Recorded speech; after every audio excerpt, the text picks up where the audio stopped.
Why are people so high on Mario Cristobal? This hype is laughable. From Tallahassee, Florida, fictional home of Sabre printers, yes, and real home to the greatest university in America.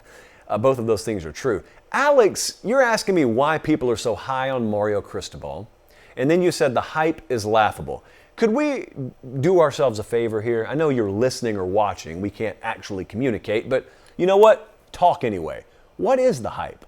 Define the hype around this man, Mario Cristobal in Miami. What is the hype?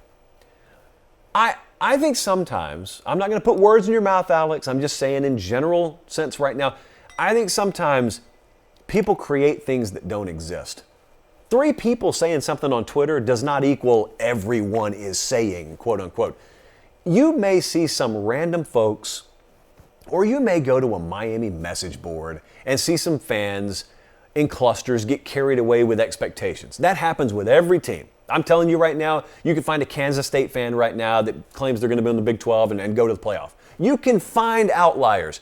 But man, there are not massive pockets of people guaranteeing Mario Cristobal and Miami are going to rack up multiple national championships or they're going to win the ACC this year.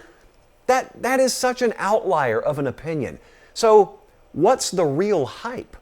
What are people really excited about? They're excited because they think they got one of the best recruiters in the country, check, to come home, also check, and they just reinvigorated their program because now they have more top to bottom buy-in administratively and culturally than they've had under the previous several regimes. Check, check, check. All of those are reasons to be excited.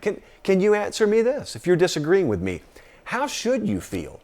Like if you live in Coral Gables, if you live in Delray Beach and you're a big Miami fan, how should you feel? Should you watch one of your own who was tearing it up on the West Coast come to Miami and cross your arms and say, oh, he'll probably suck?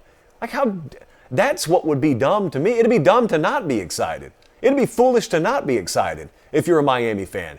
You needed to recruit better. You got one of the best in the world at it. You needed more investment. You got it top to bottom. You needed the community to buy back into Hurricane football. You got it. Everything you need, a lot of those ingredients you need to make the ultimate product you want to make, you've got. Why would people not be excited about that? You can be excited and understand there's work to do. You can be excited and not automatically predict that this is the next coming of Nick Saban. There's room in between. It doesn't have to be 100 or 0. There's room in between. I deal with Miami a lot. It's one of our biggest viewer bases. I think they've been pretty reasonable. As fan bases go, I talk to a lot of Miami fans. I do radio down there a lot. They've got a really honest grasp of where they are as a program right now. That's been my experience. I don't, if you guys are working a FedEx route and one of your buddies is a diehard Hurricane fan and he wears the orange and green tinted glasses behind the wheel, number one, call FedEx. But number two, okay, man, maybe he gets a little carried away. But in mass, I don't think they're carried away. They have the 3rd best odds to win the conference this year, and that's it. Not first, 3rd best odds to win the conference. They are, I think, well on their way to securing a top 10 recruiting class. I'd be excited about that if I were a Miami fan. So, you know what? Get excited. And if they don't want you to be excited, turn on the nearest water hose and spray them. Don't let them spray you. Don't let them dull your shine.